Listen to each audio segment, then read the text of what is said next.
Bartzelonako Euskal Etxetik zuzenean. Jaun Andreok eta etzaretenok, ongi etorri joko onara.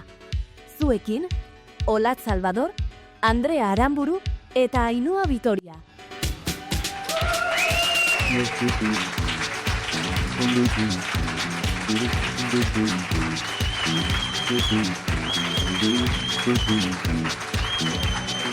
Aupa, Barcelona, gaixo, arratsaldeon, ze ona. Bezere, ze ona, Oipa. Aizuek, benetan zabi, zaitiber grados eta malen altunari zuen nundau aditiber, ezakin doa. Herrik asko neska, herrik asko honen azarie. Ai, ama, ze ondo, Barcelona gaude, Barcelona iritsi gara, atzerriraino ere iritsi gara, ze ondo. Poze gaude, eskerrik asko etortzeagatik ongi etorri joko onara, eta eskerrik asko enek hori bai Euskal Etxeari, gonbidapena ilustratzeagatik, eta guk zer esango dugu, baietz, asteburu pasatorri gara Barcelonara, eta Eta gurekin batea, gure ezagun eta lagun asko eskerrik asko etortzeagatik, Hori aia da, Bueno, gure Andri basi daia izketan, orduan aurkeztu ingo ditut. Formazioa aldatuta pixkat, Loren ekane biela beitia falta zaigu. Bazepena Lore, bezarkada bat, hemendik. Eta bere ordezko, luxuzko ordezkoa, hemen Andrea Aramburu, txademet. Luxuzkoa, urre. Ez otedan keitxo esatea, ikusiko dugu amaiera. Urrezkoa. Eta hemen nere eskerretara, Olat Salvador, txaro dena. Eguardion. Horrik asko. Ainhoa Vitoria. Hola. Bueno, parentesi bat, Lore ez dago, baina errepresentazioa familiarra badago, ez? Lide Mikele, etorri zera, hemen zaude? Ala, Lide Mikele. Bueno, esaziguten, etorriko zela. Bueno, beste plan bat edo igual, sortatu jako, ez dakigu, joana.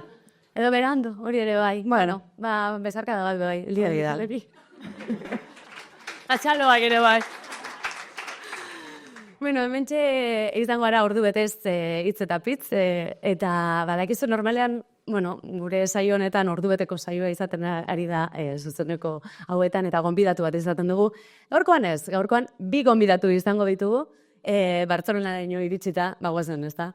Pixkat, aurrekontua, ez? Xautzera.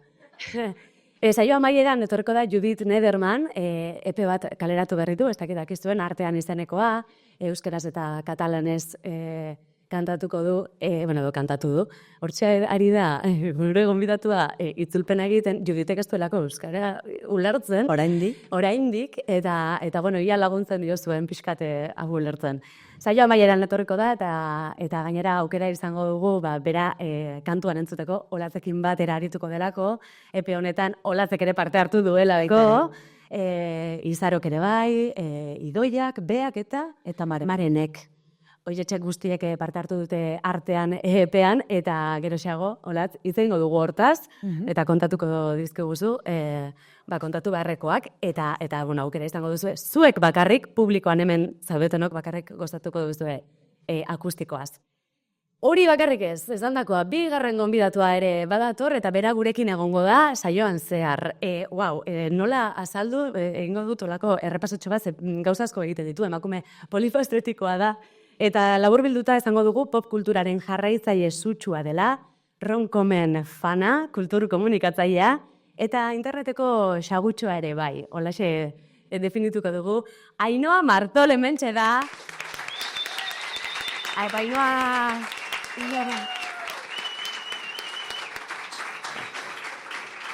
Ainhoa, ongi etorri. Eskerrik asko. Zer moduz? Hemen egoteko. Euskaraz hitzaiteko. Claro, ni Bartzelonan bizi naiz, orduan hau ez dut inoiz eukitzen. Euskara faltan botatzen duzu. Bai, pila bat, eta otea leku batian etxea bezala sentitzen dana, azkenik. Eta zentzak asko iten du. Bai, asko. Bai, hori ere, guretzatu bada, bai, ez? Zerbait positiboa, zuen gana etortzea, eta, bintzat, euskara entzutzea, ez da? Ez dakit gustatu zaizun, zure deskribapen hau? Bai. Nik uste dut on point, bastante. Interneteko arratitxoa ere bai. Eta portxi biltu zara harakatzen, batkean eta bestean. Bai, eta alde batetik bestea denbora guzti. Ze ondo. Gaur, normalen ez dugu gai baten gainean hitz egiten, ez da izaten normalena, zuzeneko hauetan behintzatez, baina gorkon bai, gaur 30 krisiari buruz hitz egingo dugu, ze, sorpresa, danok gaude, hortxe, krisian, edo batzuk iristen. Gazteak baina ez hainbeste. Bueno, batzuk gehiago, beste batzuk baino, eta hori nire kontra, badakit. Baina, batzuk 30 iristen, zuk Ainhoa 30 urte, bete berrita. Aurten, bai. 30. Lore Nekanek ere bai, aurten, pasaden astean 30 urte bete ez dituen. Andrea, 27, ditut, pasaden asteburu. Zorionak Andreari, 27 urte. A ber, esan nahez, enaizela iritsi, 30 urtetara baino, enaizela pairatzen ja 30-en krisi hori. Hori da gertatzen dana. Krisia iristen dela pixka bat lehiago. Bai. Orduan, 27 urtekin ja sumatzen duzu. Ez? Bai, sumatzen dut neregan eta ingurune baita. Bai, hori da, itzengo dugu. Olat, zuk, esango dugu, bakoitzak zenbat urte, 34, hori da. 30-rekoa naiz, 34 beten dituen urtarrian. Osea, que ja, ia 30. Bueno, beste batzuk okerro gaude, 37 urte bete herritan, nila igual derrogeikoa hemen atzean, ja, krisia hemen. Ez momentuz 30ko krisian geratuko gara eta etorriko dira beste batzuk. Eingo dugu olako errepasotxo bat, bale? Bakoitzak esan dezala, krisi horretan badagoen, edo ez dagoen, edo pasaduen, edo nahi dozuena, bale? Ainhoa, zurekin hasiko gara. Nik urrian nire lehenengo 10 kilometroko karrera egin nun. Wow. Hori da, Krisiaren lehenengo pausoa. Kaixo Ainhoa naiz. Ben Bilbon. Bale, orduan, krisi betea. Bai, bastante. Andrea, zuk, baduzu... Bai, nabaritzen dut batez etxea erosteari dagokionez neren gurun. Bada, hor ikusten duen mamu bat, suposatzen da, adin honekin ja inbarreko zerbait dala, hasi amatasunan ingurun hitzeiten, ezkontzen ingurun hitzeiten, orduan, bada ikusi deten zerbait. Meloiak. Bai, hondik gaina. Olat, zer diozu? Igual emango etzu eman izudan titular bera, oso luze kontatu daiteke, baina nik motzean 30 urte beten ditunean orduko lana utzi nun, bikote harremana eten nun, amaren etxera bueltatu nintzen, eta COVID hasi izan. Plan edarra. Bai.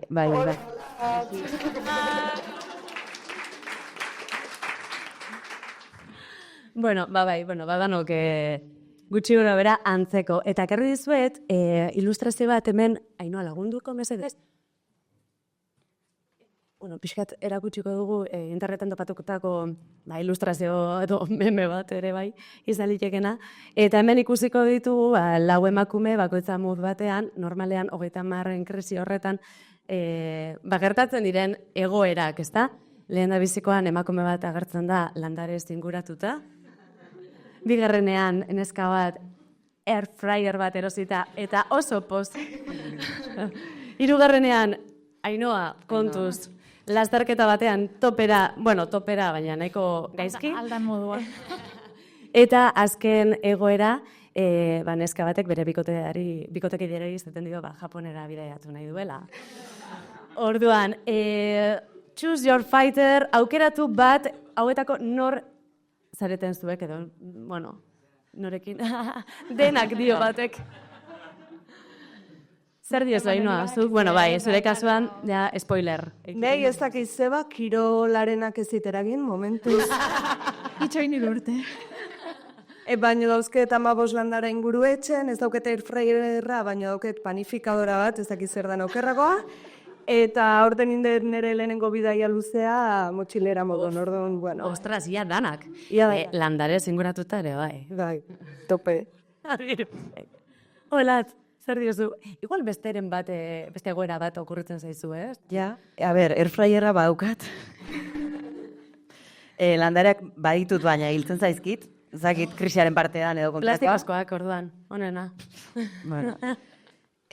Karrenak ez nabarrapatu zorionez, eta Japonen pare bat aldiz ego naiz, baina egoera hortan, desde luego gola gizon batekin bikote betela ez. Osea, que... Beste egoera.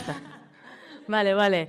Nik esango nuke, agian hemen, airfryerra ez, baina erosi dut aspiragailu bat kotxea garbitzeko. Eta kriston ilusioa egin dit. Orduan, bueno, nahiko, bai.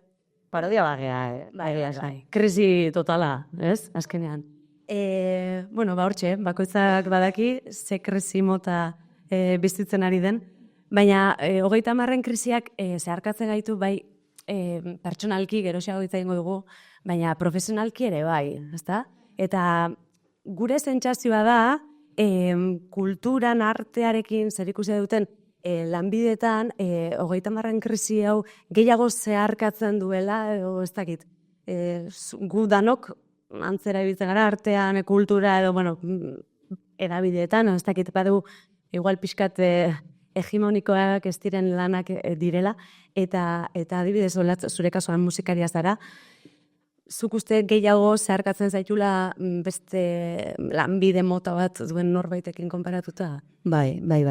Baina askoz gehiago, eta ikusten ditut nire ingurukoak gero eta egonkortuago edo, hori, beraien lanetan, beraien bizi proiektuetan, eta barretan, ni gero eta gutxi orduan. Orduan, bueno, ja pixkat asumitu dut korrontearen aurka edo noala zentzu hortan. Igual bertigo gehiago emango zian oraindik behi egiten dutenak nik egiten dudanak baino. Hori, zakit, seme alabak adibidez ez. Hori hitz larriak dira igual orentxe bertan niretzako. Orduan, bai, ja pixkat asumitu dut, desberdina naizela eta arraroa gizarte horentzako, eta ondo dago. Normala ez nuke nahi izan, osaki. Eta, bueno, bentsat, asumitu ez dakidan, ez? Baina, bueno, gustora bazaude, ez? Hartutako erabakiarekin. Bai, gero beti dazkazu, egonkortasun falta handi bat, prekarietatea, beti gauza hauek komentatu izan ditugu podcast honetan, baina, bueno, ikasten badezu horrekin bizitzen, eta olatu guzti horiekin azkenean, justo lehen komentatzen nun, osea, nire lana asko gustatzen zait. Nire lana egiteko baldintzak bermatzen dianean ondo, eta ez nagoenean 8.000 gauza egiten, orduan, hori gertatzen denean super ondo. Bueno. Ainhoa, zure kasuan... Nei, olatzek esan dunan oso antzekoa pasazait, baina beste aldetika. Nik horreko azten lan hau zinun. Zorionak! Zergatik ez? Pote. Zorionak? Eskerrik asko.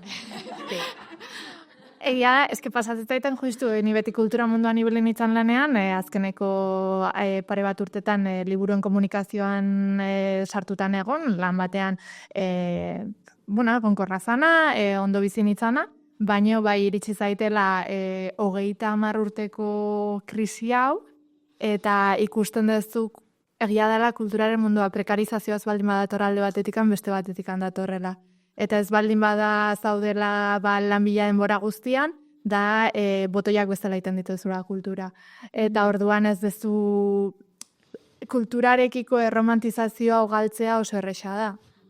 Eta nahi pasa zait. Eta orduan 30 urte bete ditut, eta esan dut zeiten den nire bizitzakin jarraitzen dut orain nagun puntuan, betirako.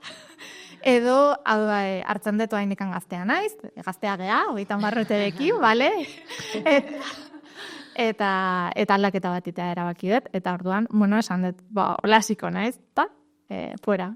Eta, krisia bada aldaketa, azkenean. Bai, beharrezkoa da, krisi bat eukitzea batzutan, hau da, beti txarra bezala hartzen dugu, baina batzutan badator, daukaztulako zehozer barruan, benetan aldaketa bat behar duena, eta krisi hau ez bazan egongo, imaginatu, ez dezura inoiz eukitzen aldaketa bat, oainik anaukerragoa da. Orduan, bueno. Eta erabakia hartzeak, ez dakite kostatzitzea asumitzea da anartzea behitu aldaketa da dator, horrek eragin zizun edo ez oso lasaiz zeunden? Daukaztu, nire kasuan adibidez, ansiedade bat neukan, hilabete askotan nerekin etorri zana, eta ansiedade hortaz, ansiedade hori alde batera uzteak, asko gehiago motibatzen ziten, aurretikan etorri ziteken edo zein arazo edo zein beldur baino gehiago. Eta uste dut pasatzen denean asko zerrexagoa dela erabaki hauek hartzea, beste modu batea baino. Andrea, eta zure kasuan? Nire kasun pertsonalki ez dute hori bizi izan, baino Goetxe akordatu naiz, irakurri nulan nun bait, eta esango nuke Enar Albarezen Ansia liburun izan zela, baina nau ziur, adibidez, kultura zaigala eta aktoren munduan eta askota pasatzen duen zerbait dela, ja adinez nagusiagoa zean einen, zaitxuela kontratatzen edo zaiagoa dela emakumen kasun. Eta honek esaten zon, normala edo ulerkorra izan daikela, zatekan Google lehendabizikok gure burua zahartzat jotzen. Orduan, nola ez da hori pasako gu emakume bezala, konsideratzen balimagaia zaharrak edo helduak 30 urtetatik aurrera. Ez daula konsientek itzen, baina ezkenen zabaltzen egan mezue hori da, ez? Geroz eta gutxiago Bueno, baina eske hori ez zaizu iritzen goitiki, osea, ez dela gure gauza bat, eta hori iristen zaigula esango nukenik, ez dela guk erabaki dugula zarra gehala, igual. Ez, baina igual hasi behar gea, lagunei esaten, ezea zarra, 30 urte betetzen dituanen eta nire zorion egunen esaten, aize zaharra edo, 30 ja edo, ez, osea, beste urte gehiago, etapa zoragarri bat astean noa, eta pixkat aldatzen ikuspuntu hoi, zagure esku hau baita. Bai, arrazoi. Nire lagun batek, ez dakit, 20 urte bete nitunetik, urte betetzero esaten zian, demagun, 5 palos 30. 26, 4 palos 30, hola, eta orain ja hasi da 40ekin egiten. Sabe, bueno, osea, ja bale, atzera kontu hori.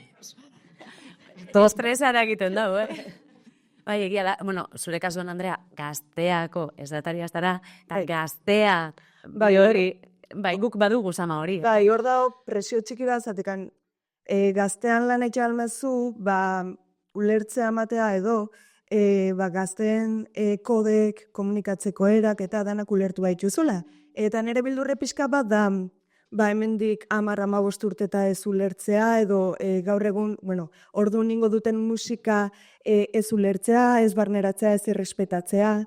Baina aldi beren, eskeza hartzeare ez da txarra, eta respetatzen duten bitarten, eta kontra itxen ez duten bitarten, hautatunea ez duen musika itxen ez tegitzen, olako mezuk esaten ez dituan bitarten, baitare distantzi batekin esatea, bida, ez ditut kode hauek ulertzen edo zer da pek.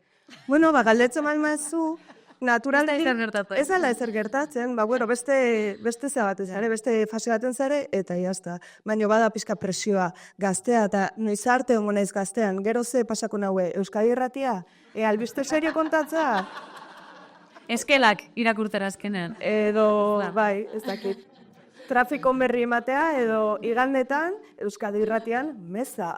Eta ni hor lokutatzen jaunaren izenean. Bueno, igual pek sartu zaike, igual zer terreta. Jaunaren izenean pek, venga. Hor bada bideo bat. 40 urte itezu zunean, ja txartela gaztean sartzeko. Dependeoa ez da bil, tornoa eta batuko. Gazte txartela eta, niri pasatitzaidan, garraio txartelarekin, Karo, uste 30 urte bete nitunean, autobusa jo nintzen, eta batean ez zu funtzionatzen, desan, zer da? Eta, zelan dau txartela du, kutsa edo danadalakoana, kutsa esango duz, kutsan txartela bada beltza, 30 urtetik aurrera, uste beltza bilakatzen dela, eta bada gorritik beltzera pasatzea, eta, vale. Izbaren, zebartioa, pia isla da, orai hipoteka. Hola izaten da gainera. Hori, begira, spoiler txiki bat egin duzu, urrengo saioan Jimmy Jazzen egingo duguna J. Martinarekin, horri buruz hitz egingo dugu, pixkat nola zahartu, eta krisi horri buruz ere hitz egingo dugu, baina gatozen pixkat profesionalki, ez dakit bizi baldintza duinak eukitzeko, gure kasuan egia da guk badugula egonkortasun bat, eta baina inguruan agian zuk bai somatu duzu prekaritatean bizitan jende gaztea eta krisiak gehiago eragiten du, ez? Kasu horretan ez dakit ikusi izan duzun, somatu duzun. Bai, adibidez, ez dakit lanari dagokienez dana inbeste, baina balmaukezu lan eskasa edo ez balma dizute baten aukera, ez aukezulako esperientziaik. Eta gainera, ordaindu barra balma itxuzu, 800 euro Donostien bizitzagatik, edo hilen 300 euro Donostia moitzagatik, ezkenen hor sartzeza zulo moduko baten. Bartzelonan. Gaur manifa dago, Bartzelonan arratsalden 1.000 pertsona inguru daude konbokauta. alokairun egoera guzti hau salatzeko, eta abendun Donostin. Donosti hiriburuetan ere ongo da, baina inguan ere esan diatu. Ongo da, ez da ongo da. Bueno, bai, bela da, horrek ere eragiten du. Desente gainera, inoa, zuk ere igual, inguruan edo zuk zer horreko, Bai, sentitzi, nahi bertin pasatzen eta da inguruan, eske hori da, prekarizazioa sentitzen dezu alde guztitatikan, eta bai, esaten dezuna, pixuaregena, daude lagunak, egia esan gainean pasatzen zait asko ni hirian bizi naiz, eta hiriko erritmoak oso desberdina dira, herrian bizi dian beste lagun batzunak, ja daudela pentsatzen etxe bat erosi, ja daude pentsatzen, eta nire inguruan, nire lagunak nire adinekoak, aski ez dira, ez da planteatzen, hau. Osea, ja ez Bartzelonako prezioen gatikan bakarrik, baizik eta, bueno, egia da, bizitzako faseak oso desberdin bizitzen dirala. Nik uste dut, agian komunitate batetikan bestera asko aldatzen dira, baina hirian nolabait espanditu egiten dira hauek, nire iritziz. Olatz, zer diozu? Bezakit oso ondo zer esan egia da, etxe bizitzakin dagoen egoerak berak igual ez zula uzten proiektzioak egiten, ez? Etorkizunerako igual, pixkat itogarria den hori, zure etorkizunari buruz zer ez jakitea, eta ez jakitea urte bete barru lanean arituko zean, ea etxe bat, osea ez zula zertan erosi behar, baina alokairuak dauden preziotan, batzutan, igual aukera bali madakazu, aukera hobe bat da, ja mentalidade hau ja da ere 30 urte osteko reformismoa uste. Baina, baita ere horre bultzatzen duena olako neurrik hartuta edo prezio horiekin da familia eredu hegemoniko bat jarraitzea, zatik nik adibidez etxe bat erosi izan den ere bikotekidekin erdi bana, baina hortarako bikotekidea behar izan dut eta bakarrik igual ezingo nuke, eta orduan nik uste dut batzuk esan dezuna ezkenen aukerak murriztez ezkizula eta da egoera ekonomiko horren ondorioz edo ezakitu lertzen da. Bai, eta hegemonia bikotearena bai, baina adibidez seme alabena, jende askok igual nahi du, baina eskez aukera real bat. Zakit, osea, hori esate dute jaiotze tasa jetxi dela tope, horren errudun ere egiten gaituzte, klaro. Eta, pues... Super egoista gea, derrepen, ganak. Jo, ez dakit, hauntaz eta egiten dugu gero seme alabak edukitzearena eta inguruan, baina zuk esatuzun da, familia eredu hegemoniko asko igual dituzuela inguruan, eta igual zu ez zaude, puntu horretan, ez dakit sentitu izan duzuen bakardade hori, edo, bueno, atzean geratzaren beldur hori, edo ez berdin sentitzaren beldur hori. Bai, lehenon komentatzen genuna, atikan adibidez nire kuadrillako jendeak gehiena etxea erosten nahi da. Nire mutilari planteatzen diote, eta esateit, zer da zeiten, osea, ez da planteatzen. Eta hoi, erritmo desberdintasunak egia da sentiarazte izutela adin batean zeo zer egin behar dezula, baina eski geroztan, errealitatea da, geroz eta nastuagoa dagoela, ez daudela pautak, ez dia existitzen, soziala talak dia, eta gaur egun dagoen ekonomia eta kapitalismoakin ez dia bideragarria gehienak, eta hori azeptatu behar da, eta ezin geha exigitu gure buruai, oain dela 30 urte egotezian pautak jarraitzea. Baina adibidez ez dakite, konparatze horretan jausten zarela iruditzen zaizu edo ez onartzen duzu hau da gertatzen dana eta inguruan ere gauza bera gertatzen ari da edo ez, edo nire ingurua Nei adibidez pauta hauek agobiatu iteiate. Oain pentsatzea leku batean geratu behar naizela umeak euki edo ezkondu edo zer emate. Eta orduan ez jarraitu. Osea, superondo irutz zaite, hau oso ondo sartu zaio. Dena respetatu negu, baino. Bueno, hori hona da, bintzat argi duzula, ez? Nik uste baitare zueldu zela puntu horta indezulako lanketa bat. Zatik bestela, a priori sentitzen dezuna da, nik nire ingurun ikusten detena da, zure lagunek hasten badie etxe bizitza bat erosten, erosi hipoteka ordaintzakon erostezula, baina, hipoteka bat hartzen ezaki zer, eta dauzkezu 27 urte demagun, eta gero, 30ekin suposatzen da ama izan margeala, edo ezkondu margeala ama izan aurretik, edo azkenen, bado impulso bat betiko roloiek betetzeko, edo betiko pauta horiek jarraitzeko. Orduan, horri kontraitzea, bada, barnelanketa bat, pixkat, ezakit, beste eredu batzuk ikusiz eta barneratu beharrekoa. Nik adibidez, nire bildurra ondina da ez eukitzea errementak oin ere kabuzitzeko. Oso impulsiboki jokatzea, zeatekan suposatzen da, tokatzen zaizuna dela. Irutzen zaitu arrisko handi badala nire kasu.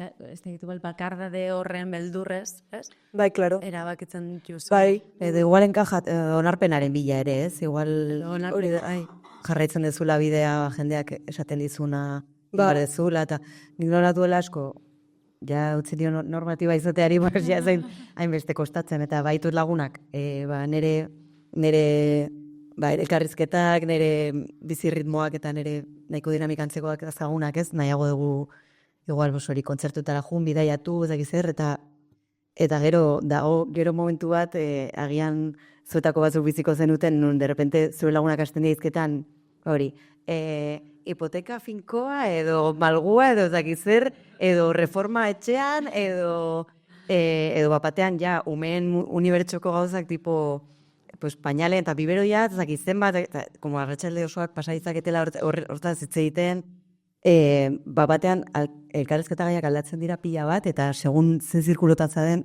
setitu zaitezke oso kanpo. Eta bakarrik, hainoak esan duna. Eta orduan, igual, beste pertsona batzuk, zure antzera, bizeten jendea ezagutu, baina ez da inerresa, ez? Hori ere, bai. Hainoa, zuke kontatza aukezu zure kasu, esan nahi. Ja, galdetzen aiztea, Gero da, ez duzu zer kontatzu. Baina normalian ez dut zer kontatze, batzutan zutan Baina zer gero zu, ez, galdetu, a ber. A ber, ez kontatu nahi, zu kontatu nahi ez dezun ezer, baina zuk zure ingurun zerbait sugatez. Bai. Nik, berandu xago hitz egiteko asmoa nuka, baina, ia da, nire kuadrian umez inguratuta daude. Ume asko, eskondu dira, sinatu askok sinatu dute, baina, bakarra de hori batzuk sentitu dugu. Eta hiri batera jun, eta hiri horretan, lagunik ez izatea, ez duzulako inor topatzen, kuadrilismoa, hemen Bartzelonan ez dakit, baina Euskal Herrian, oso egonkortuta dagoelako, eta ez talako erresa, ez? Zure herritik alde egin, hiri batera jun, eta lagunak egitea, zure bizi estilo beretsuan gurekin hasi hartzea gelditzen. Bai, Olatz, zure dituko dut, hemendik aurrera. Eta nahi, hemen nago. Donosti bizidanez? Baina egia da, eta, guk adibidez kuadrian asko hitz egin dugu hortaz, batez ere, amaz garenok eta eskonduta ez gaudenok, ez? Eta danok sentitzen dugun bakarra da, bai. Eta konparazio horretan, ez dakit asko, porrot egin duzun sentsazio. Zerbait falta zaizunan sentsazioari. Oraindik ez du hauein. Eta oraindik horrek dauke konotazio txarba bezala, ez? Iritsiko da, baina atzetizoaz, beranduzoaz, eta zergatik iritsi barrauke, ez? Piskat. Ze ondo zanda. Ze ondo. Begira, hemen holan pixka broma pesela edo, galdera nahiko txantxetakoa da, baina, badu mamia, zuek kalkulatu aldozu inoiz, zuen lagunen edo familian eskontzengatik eta seme-alabengatik utzitako diru guztia kalkulatu duzue, zenbat utzi duzuen? Enik ez kalkulatu nahi, asarteko nintzakelako, baina bai eukide tentazio bat, ezkontzekin alderagarria, esate dute ezkontzetara gonbidatu iten zaituztela, ez? Gonbidatu. Eta ordunik nahi dut, gonbidatu nire diskorkezpenetara, eta 175 euroko sarrera bat jarri. Hori da nire tentazia handi bat.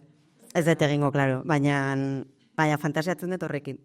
eta kalkulua ez dut egin nahi. Ez dut egin nahi, ze gure kuadrilan beti pentsatu izan dugu ez gerala normatibak eta tradizionalak, eta gero egon dira ezkontza batzuk, eta pardel festa batzuk ere, eta gero beste besteon bizitzetan garrantzitsuak izan diren gauzetan, denak ez dira beti horregoten, zirkustantziengatik, baina ikusten da batzuk lehentasunak bestera batea ezkatera markatuta, eta beste batzuk, nik bezala igual.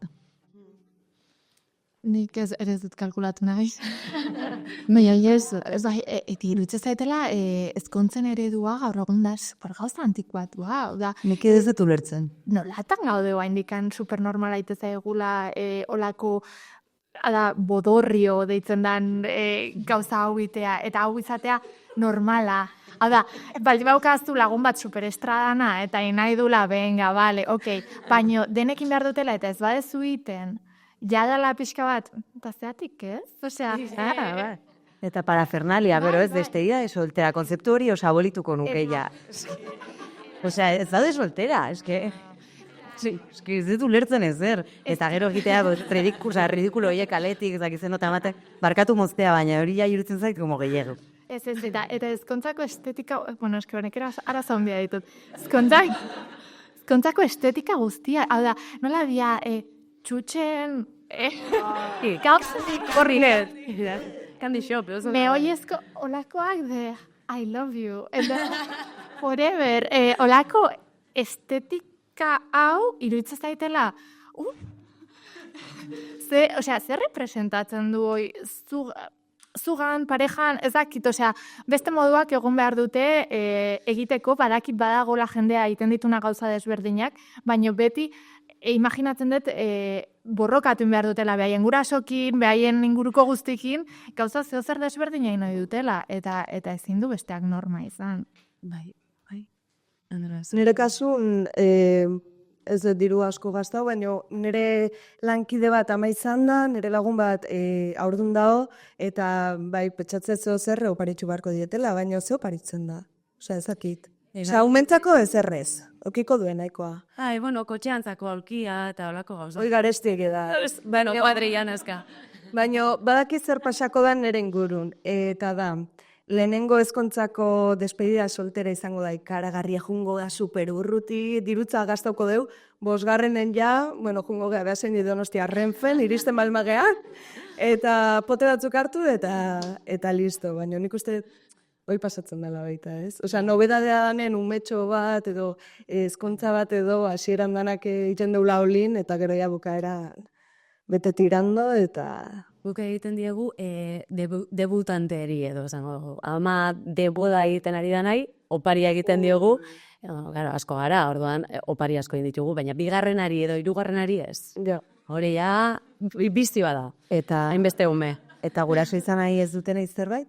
Ez hori da kontua. Eta hori ari nahi nire kuadrian sartzen saiatzen. Hortara iritsi nahi dut, ez da kasualidadea, gizarte kapitalista honetan, ezkontzengatik eta aurrak eukitzeagatik saritzea ekonomikoki gainera, ez da? Eta hor, hausnarketa hori ere egin beharko dugu. Ez dakit egiten dan. Ez dut uste, itxuan erabakitzen diren gauzak dira, ez? Ezkontzak eta... Eta lanen hartza haukezula bihaztetako behimena ezkontzagatik. Osan da irutzen zaitela, baina igual zure bizin behin gastatu aldezun bonoi, separatzea demazia bitan oirutan igual dio, baina jarri bestentzako ere, ez? Zenaet. Zerbait. Bai, oso surrealista. Uste dut, zure demagun lehenengo mailako senitarteko bat, gurasoak anai arrebaren bat edo hilten bat zaizu, uste 3 egun ematen dizkizutela. Eta ezkotzen bazera, bihazte, batzutan uste 3, eta ni autonoma naiz, orduan ez dite zertarako balio oentxe bertan horrek, baina noizbait nahi dut beste lan bat hartu, eta erabili batza hori oporroiek lortzeko, porque ja sistema hola planteatuta baldin badago, jakeatu beharko dugu gure erara, osea, 2 edo 3 aste opor. Bai. Hori asko da, asko da. Igual... Enteratu beharko gineakia, ez da zenbatero banatu barzena eta berriz erabili, eske, opor gutxi da, osea... Nik uste Nei esan diate, erabili bardiala rekurso guzti. nei esan diate pareja de etxoite bazea, baituzula oporrak, eta gero ezkontze bazea, berriz... Opor gehiago. Hoi da, uste trukoa, Beidatu. Eta enteratu zeate, uste Britney Spears izan dela, bere buruarekin ezkondu dela. Igual hori pasa ona da, ere. Plan, bueno, nire buruarekin ezkondu eta bi gazte. Igual, eta 3 aste zuretzat dakarreko inaztu juteko puntakanara, ez? Oda, normalean puntakanara juten da jendia. Bueno, bazu bakarrik, ara jun, takitxo. Ordan, egingo dugu, bakoitzak, proposatzeko eskatuko dizuet, zer ospatuko zenukete zuek? Ez dana eskontza bat, edo ama izatea. Adibidez, Ainhoa, zure kasuan. Lana ustea. Lana ustea, hori ospatu beharko duzu. Ba, eta ospatu, ez? Zendo, nola, ospatza parikiten nahi, naiz. Zein lana utzi dut, balduko dugu. Gaur ospatuko dugu ere. Bai, Zerena da, ez dara afari pagatzeko momentu ideala ere lana osteana, baina bueno. Ospatzen da, gehiatu inbar zaitu. Zalara batzi ezu, ospatu baina... 150 euro bakoitok. Crowdfunding. Hori da. Olat, zuk? Bosantzeko zerbait esango nuke, baina nire kasuan dauzkat ibilbide artistiko hontan gauza pila bat ospatuko nituzkenak, orduan, eta gainera irutzen zait dena ospatu behar dela, ze edozein gauza txiki eta edozein momentu dia importanteak, eta hori, ohitu behar gara gauzak ospatzera, zer askotan bizitza aurrera doa, eta batean 50 urte dituzu, eta ez duzu zer egit. Orduan, nik dena ospatuko nuke. Edo zer gauza txiki, kontzertu bat hemen, joko ona Bartzelonan, guazen ospatzera? Guazen ospatzera. Hori. Eta ospatuko dugu, eta ospatzen ari gara, bai hori da, dugu hori ere, bai.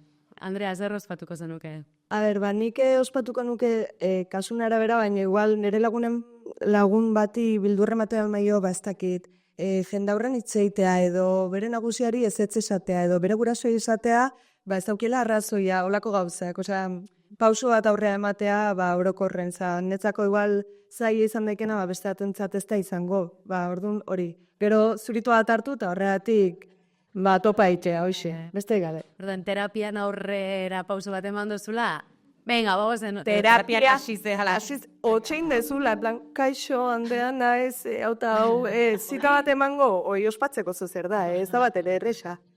Bai, segun zebikote utzi, edo alako gauza batzutan ospatzen barde. Dibortzioak ere hasi dira, ez da, ospatzen. Mira, pues... Bai. Hola, dibortzioak egiten die, banaketa. Eta horre pagatu inbar dugu, edo? Ez dakit bitu nazin jiz egon, baina galetuko da, espadabe.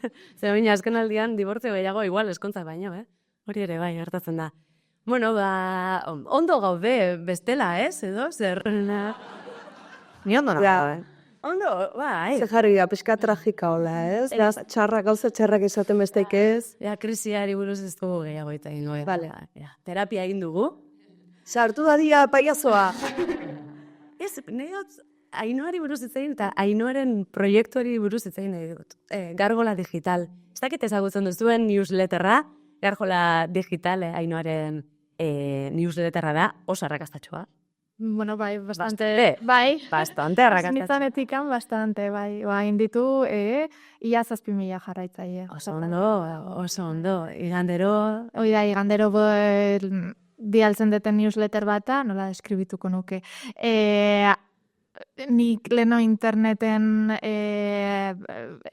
interneti buruz hitz egiten nuen, bai irratian, bai hainbait lekutan, eta orduan oi pixka bat alde batera utzi nuen, eta nire newsletter propioan sartu nintzen, eta astean 10 gauza internetetikan gustatu zaide ezkitenak. Edo behintzat internet bidez aurkitu daitezkenak, gehien bat. Bale, igandean bihar izango da. Bai, hoi da. Oain iten dutena da, klaro, eski bain ja pixka nago, zer mitua. Oain laguna gonbidatzea ditut, lanak entzeia. Eta bigandetikan behin, norbait gonbidatzen dut, bere 10 gauztak kontatzea. Bale, eta bihar lagun baten. Bihar lagun bat tokatzen da, bihar jain da. Azte honetan lasai. Bueno, badakizu, jarraitu, Gargola digital, eta bai, gomendio, oso originalak izaten dira gainera, ez dakit nondik arakatzen dituzun, ordu asko pasatzen dituzu topatzen, edo Bueno, Hobia da azkenean, ez? bai, azkeneako hasiera batean bai, agian denbora asko pasatzen nuen, baina bai gaur egun ditutela nere moduak iristeko, da, zaintzen da zunean pixka bat informazioa internetetik nondikan iriste zaizun, egin dezakezu. Gauza da, eta idea honen atzean da, ez uste algoritmoak diktatzea ze iriste zaizun, ze azkenik algoritmoak bere interesak ditu eta ikusi dugu denak ze pasatzen da, uzten dezunean libre, azkeneako da slop deitze zaio hain, da kontenido bat ez daukana inungo txitxaik, simplemente orduak pasarazten dizkizu hor. 10 urte barru terminoa ez da bulertuko hain, no? Txeko gehi. Ez, baino, bai, hoi da, pues gaur egun ez dakit Twitterren hemen jende asko dago, biltzen dana, Twitter azken aldian dabil ez dindezu sartu, hau da, ateratzen zaizkizu bideo errekomendatuak ez daukanak ez zersturekin, baino ikusten gehatzezeanak, eta gero esaten dezuna, jo, ez hain nahi nire bizitak initen, ez? Ordu erdita gero... Eta orduan... Azarra Twitter zara. Bai, ez daukazu sensazio guaia, ni gogoratzen dutxi gazteagoan itzanean, internet zala, bueno, autoestopista, autopista bat, ez, informazioarena, eta link batetik bestea pasatzen zinean, eta ez dakize, eta aurkitzen zen un blog bat, eta gero fotolog bat, eta ez dakize, eta faltan botatzen unoi, eta horretik hasi nun pixka bat proiektua. Ze ondo. Zenbat urte dara matzaz? Oin 3 urte inditutarekin. Bai. Bueno, badakizu, jarraitu, gomendio honak ematen dizkigulako, eta oso interesgarria gainera. Eta ingo dugu hemen Gargola Digital zuzenean, ingo dugu, bakoitzak ingo dau, gomendio bat emango duzue, pixkat random, nahi duena. Gomendioa, pixkat igual ez dakit, ez duguna espero. Vale. Adibidez, hasiko nazni, eta gero zuek bota, eta zuri eskatuko dut, bale? Zure, bueno, urrengo newsletterran, kontatea aztaro da. Vale. Beitu, adibidez, benekien zer gomendatu edo, zer ari nahizten ikusten azken aldian, ez dakit. Eta sartu naiz Instagrameko guardados gordetako karpeta hortan. Eta ikusi, zer ari nazen gordetzen. Eta konturatu naz, benetan enekiela, baina konturatu naz, Maria Nordic House izeneko Instagram kontu bat jarraitzen dutela. Eta emakume honek egiten dagoena da, etxea garbitu. Ez da egiten. Etxea garbitu, baina oso ondo. Eta etxea dauke, Nordic House. Imaginatu, oso polita. Eta gomendioak emate ditu... Orduan, hain zure etxare oso garbiongo da, ez? Hori da kontua. Gero, ez dutela zurriten. Eta gordeta dauz, baina ez dut gero begiratzen, baina plazerra ematen dit. Momentuak, ze ondo ze polita dauken etxia, ze ondo garbituta. Beti, hori bai ikasi dut, bikarbonatoa oso garrantzitsua dela. Edo zer gauza garbitzen dela bikarbonatoakin. Eta Maria Nordic House, nahi baduzue, urtxe duzue, aukeria ikusteko, eta hori ja 40ko krisian kontua da. Beste kontua dago, ezken lagun batek ere jarraitzen du, ja, nabaritzen da, nahi hori baina garbitzeko trukoak, eta hori, eske... Zozer dominatrizekin. Hori, esamarrun, eske me salía mocatriz, ez dakit nola da, baino bai, zautzen. Bueno, a ver, esan zuek, porque nerea da, lega bate ditu, esatea. Ainhoa, bota? Ni? Bai, bai. Ez, nik esan behar nuen nire aizpadagola horta artean, eta behar oso engantzatua da. Bai, TikToka egintzun, eta TikTokan esateztu, ni bakarrik ikusten ditut, jende gauza garbitzen. Eta, menkanda. Hau, maialen. Berrogeian krisia da igual, ez gauza 30-ean. Bueno. Maialen, itxen barkatu, newsletterra be baduke, Maialenek, gomendio ere. Bai, familiko gauza. Eta gomendatu behar nun, kontu bat Instagramekoa, oain dela egun pare bat deskubritu nena, deitzen dela Medieval Wounds, zauri medievalak. Da kontu bat, hasi zana bere momentuan, arteko imagina jartzen medievalak zauriak agertzen dianak, eta goain pixka bat evoluzionatu egin du, zauri medievalei buruzko memeak jartzen ditu, bale? Eta pila gustatzen zaita, bale? Eta orduan, zegoen bat, 30ko krisiak pos bat, hogeita marreko krisiakin oso lotuta, Vale. jartzazuna, ez da inoiz berandu, Norwicheko Juliana etzen hasi 30 urte zituen arte, kristoren zauriaren barruan sartzen zela irudikatzen zuen, bizioak edukitzen. Inoiz ez etxi zure ametxei. Oltras. Inoiz ez da berandu. Hola, zuk ez zuko. Oiatu, ez? Ja. Eske, A ber, Andrea. nerea doa baitare garbiketakin lotuta. Zatikan, aurreko nire bikotekideen amak erakutsi ziten garbitzeko produktu bat. Ekarrin detena beha zein dio, unan ju. Erostean euken baino, bueno, ez zait okurritxu. Da marabile bat, hemen dauke. Baina promuz egin, Edo ordaindu dizute. Promoin behar, zatikan gainez, tapatu diet logoa. Itxu ikusten nola? Zatikan ez Vale. ez digute ordaintzen, orduan, zea, Bueno, beta batengatik ordezkatu dut, orduan, netzako da zife, eta da, beda, da, garbikteko proiektu bat, eharra benetan, da, tipo krema, ingo detuela, Instagramera bezala, da tipo krema, eta kriston ondo garbitzo zikin keri guztie. Lehiotako plastikoa, osea, markotako plastikoa emate jozu, gero pasatze jozu, gero urekin pasa, ja, pixka, enroiatzen. 50 urte. oso ondo. Bai, de repente me robi tan Bueno, bada, nire produkto favoritoa, zinaiz bizi hau gabe, eta... Erosi, edozein dendatan, ez? Bai, zipzera, marabili, eta baizikin kere guztia atatzeko eharra. Eta bautxe da nire gomendioa, benetan, irrambitarte bat inbarrun honen ingurun, osea, imagina un daño da nire obsesioa. Bueno, bentzak garbitzen dozu. Bai, bueno, bain tokatzen zetelako baita, baino, eharra krema formatun, ez dakit prezioa oparitxuin ziaten, eta ia bukatzear dago. Andrea Nordic House Leister.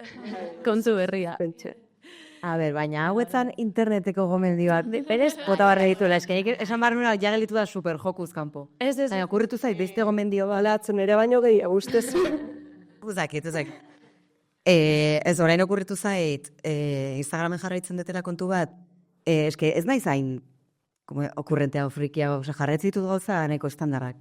Baina dago kontu bat, la gente anda diciendo izena duna, eta bertan, uste da Argentinan sortua gala, eta bertan jendeak bidaltzen ditu, kaletik entzute dituen elkarrezketak, eta oso divertigarriak dira. Hori gomendatuko nuke adibidez. La gente anda diciendo, bai, bitu. Eta gero, galdera honen planteamendua, igual, ez detenez, ulertu, ozaki.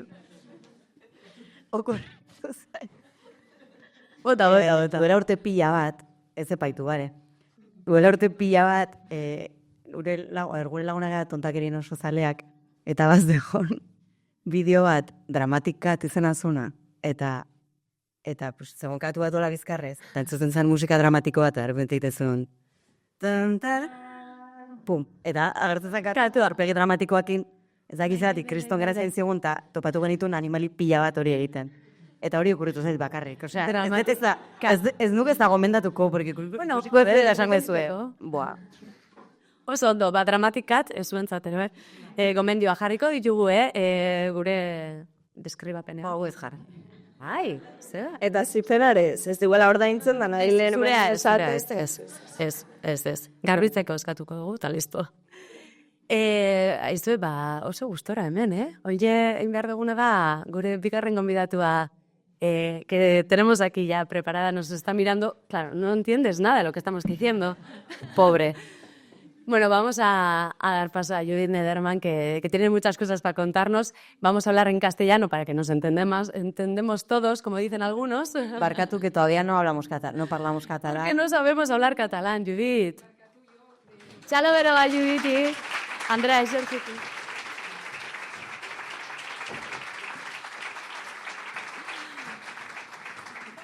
Ja, Ainhoa. Etorri neska, lasai. Baina, karo, eske lau holki, vale, perfecto, orain bai. Pienso, como reestructuración, edo ez dakit. Berregituraketa. Judith, ¿qué tal? Ya, moltes gràcies per venir. Estem molt contentes de tenerte aquí, avui, amb nosaltres. Increíble. ¿Está bien? Bueno.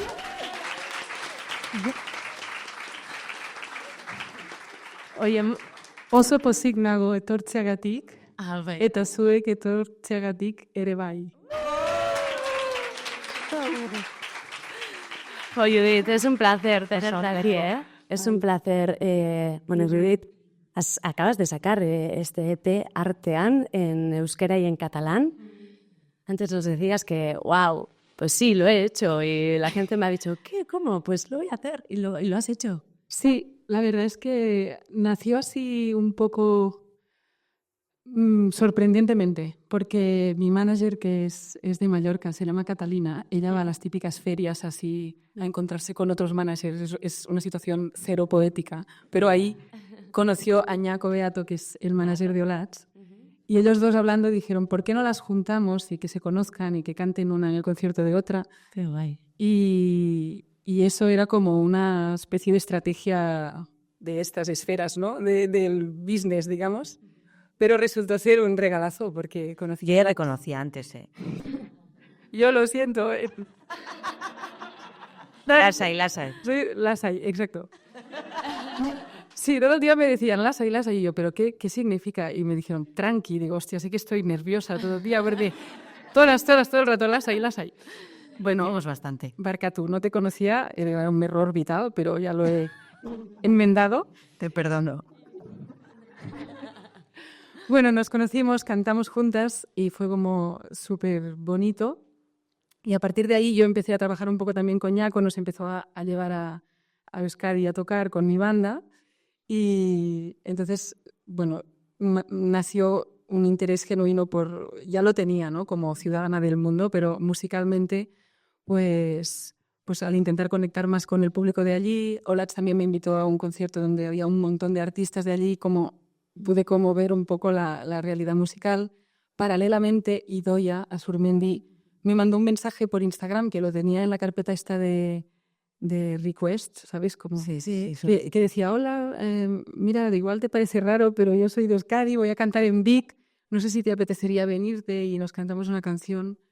Y yo funciono mucho por intuición y no la conocía de nada, pero miré un poco su perfil, algún vídeo cantando y dije, esta tía mola. Y dije, pues sí, pues voy a venir, porque tenía el día libre y estaba 1 hora de coche eso, pero me fui para allá y conocí a Idoia y a Bea y también fue como, pero estas tías, ¿de dónde han salido? O sea, que todas mis conexiones nuevas euskaldunes eran todas alucinantes. Sí, porque en este EP han participado Izaro, Idoia, Bea, Maren y Olats. Exacto.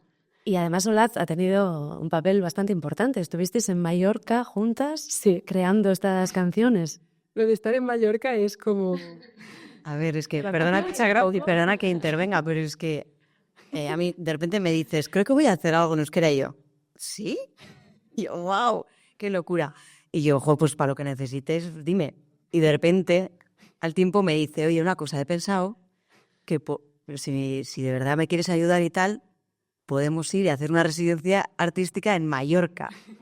Y yo en plan, bueno, vale. Si tú lo dices, Beca. Sí, además fue muy gracioso porque se trajo todo, ropa de verano y bañador y tal. Llegamos allí y un temporal. O sea, yo, muy mal. Hacía el tiempo como en Euskadi. O sea, todo frío y nubes y No nos bañamos. lluvia. Pero hicimos temazos. Y fuimos temazos. La verdad es que fue, claro, y yo le dije, nos guardamos 5 días porque yo pensaba que era dificilísimo traducir. No sé, pensaba, es que yo no lo he hecho nunca con ninguna de mis canciones a ningún idioma, pero pensaba, bueno, esto nos va a llevar mucho rato. Y claro, no puedo comparar porque solo lo he vivido con Olats, pero yo creo que realmente es una genio, porque yo le daba una estrofa y además no la traducía literal, sino que ya le daba como la poética necesaria para que las sílabas cuadraran y me decía cosas tan bonitas como, por ejemplo, en lugar de al cel no me engaña, que es el cielo no me engaña, me dices que no cuadra, ¿te gusta verdad en el cielo? Y yo, ¿cómo no puede gustar verdad en el cielo? O sea, con todos los pelos de punta. Digo, sí, como que creo que es más bonito en euskera que en catalán. Joder, es que había que darle a la poética porque yo ahí me di cuenta de que en euskera una frase ocupa el doble y yo, ¿cómo metemos todo esto ahí? Y había que buscar así. Yo también tenía mis miedos porque yo estaba en mi proceso con un súper bloqueo en plan, a ver si no va a salir. Y de repente me acuerdo de, pues eso, de despertarnos, desayunar, no sé qué, hablar un poco, entrar mucho, ¿no? Hablamos muchísimo. ¿No? Eso creo que fue la clave. Hablar mucho, llegar, que me explicara esa canción y ahí de repente era como magia, era demasiado fácil. Sí, Pensaba, si os hablando muy fácil, igual estará bien. Sí, estaba bien. Eso no será fácil, ¿no? Encontrar ese feeling con otros artistas o... no es fácil. Es que realmente es una cuestión como, sí, energética y de sentir la música un poco de la misma forma. Y eso se nota enseguida. O sea, cuando cantamos la primera vez ya fue como, wow, vale, somos de la misma tribu. Pero puede ser de la misma tribu, pero a la hora de componer no entenderte, porque componer es como otra línea ¿no? Es una línea creativa y, bueno, entonces... Tenemos una canción por día. Wow, ¿No? Sí, más o menos. O más también, igual. Era súper productivo. Yo estaba flipando ahí. Plan, buah, o sea, no quiero irme. Sí, y para mí era muy inspirador porque a la que cantaba ella en euskera, pues igual aparecía una parte nueva musical que no existía, pero como la canción tomaba forma, pues ya me venía lo siguiente que no me había venido cuando estaba yo sola en mi casa, ¿no? Entonces era como, realmente es un match muy, muy interesante que me encanta que haya salido de esta conexión de managers, ¿no? Porque los managers siempre se inventan cosas y muchas veces es como, bueno, vale, lo hacemos, pero bueno. Pero en este caso ha dado, pues, todo esto, ¿no? Y el EP en sí nació un día que en broma yo dije, ostras, porque siempre me escribía cómo presentar en euskera en los conciertos. Claro, me empecé a interesar y entonces me contaron lo de los barneteguis, que me parece increíble el plan. En plan, te metes ahí y no sales hasta que des. Y no sales, es break de eso como si te metieran bajo llave y te como que obligaran a estarnos pasando fino. Sale, igual estáis acostumbradas, pero esto aquí no existe. O sea, no existe un albergue que entres y te hables en catalán full time hasta que aprendas, ¿no? Hombre, porque fuera ya pasa, epa. No te habla en catalán, pero allí eso es diferente. Bueno. No sé. Está la cosa... Bueno, estamos ahí como remando para que se use más el catalán en la calle. Pero bueno, esto es otro debate larguísimo. Otro podcast. Pero sí, yo me interesó mucho lo de los barneteguis y le dije a Ñaco, me voy a ir a un barnetegui cuando tenga tiempo y tal. Y me dice, ¿y por qué no haces un disco en una escuela? Digo, pues, ¿por qué no? Y dice, si lo haces, vamos a medias, no sé qué, como la típica vacilada. Y al cabo de la bandera se me oye y que, lo quiero hacer. Y él, pues, vamos. Bueno, ya sí, o sea, Guay. que... ¿Y has ido al Barnetegui? No. Aún no. No, porque no. Porque además este proyecto ha sido como un añadido a todo lo que estaba haciendo. Lo ha encajado en su agenda sin tener hueco. O sea, así de claro que sí. Sí, ha sido como bastante... Bueno, llevo muchos meses así trabajando un montón, pero todo es tan inspirador que... Oye, ¿y tienes pensado presentar este disco en directo en Euskal Herria? O... Sí, Sí. vamos a hacer 2 conciertos en marzo en Donosti y en Bilbao, pero aún no puedo decir las fechas ni los sitios, pero sí, hay 2 conciertos de presentación que intentaré traer el mayor número posible Qué de guay. colaboradoras y luego veremos. También con Olach queremos hacer así como unas charlas explicando el proceso de creación porque cada canción es... Qué interesante. Sí, muy... Bueno, tiene mucha historia detrás y así iremos viendo la vida que tiene porque es tan distinto a todo que no sabemos el recorrido. Aquí en Cataluña también las quiero traer Vale. en octubre del año que viene y hacer 3 conciertos para el público de aquí, no sé. Qué guay. Vamos a ir Y viendo. esta es la primera vez que vais a cantar juntas, ¿no? Las canciones de... Estábamos ensayando y ha sido como, ostras, desde Mallorca. Es que Oye, solo pero hemos cantado muy bien, ¿eh? No habéis ensayado mucho y, joder, sonaba muy bien, la verdad. Sí. Bueno, yo creo que expectativas... Nada. Bueno, esto va a ser solo para el público. Vamos a acabar con el podcast. Amaitu ingo dugu podcastakin eta zuentzako publikoarentzat bakarrik izango duzu aukera, bueno, Olatz eta Judit elkarrekin entzuteko. Besterik gabe, bagoaz, amaitzen hasten juteko. Ainhoa Marzol, eskerrik asko. Sekulako plazerra izan da. Ondo gontzea. Tora. Mila esker. Andrea Eranburu hementxe. Iepaztu. Eta hola, Salvador. Taima Vitoria. Mila esker, oso gustora, plazer handia izan da. Euskaletxeari eskerrik asko, gazteari eskerrik asko, eta gure lantalde guztiari dendanak izango bitut, bale? Andrea Aramuru, hementxe, gaur. Baina, produkzioan topera, Berezi Fernandez, Gidoian, Maite Garmendia, gure estare sozialetan, Susana Martin, Itziar Bastarrika, June Baonza, gure kamarak eta realizadore, Sara Alonso, opean, eta soinu teknikan Iker González. Benetan Zabiz, Aizider Grados eta Malen Altuna, eskerrik asko, presoa egiteagatik. Eskerrik asko gure neska guztiak gazteako gure neskei, eskerrik asko sekulakoa zuek hementxe ukitza eta onkitu egiten naiz. Mila esker, zuei Eta eskerrik asko zuei, atzonteratu ginalako ja, atzorako ja solda haute. Zegoela eta flipatu genuen, oza, eskerrik asko, nea tortzea eta ja zuen. Eta gasitzea, hori da, asko da. Datorren saioa, segituan izango da, ostegunean, azaroaren 28an, Jimmy Jasten izango gara, J. Martinarekin, eta gai potoloak izango ditugu Lorenekan ere bueltan, eta bertan ikusiko zaituztego, eskerrik asko, ondo segi. Agur.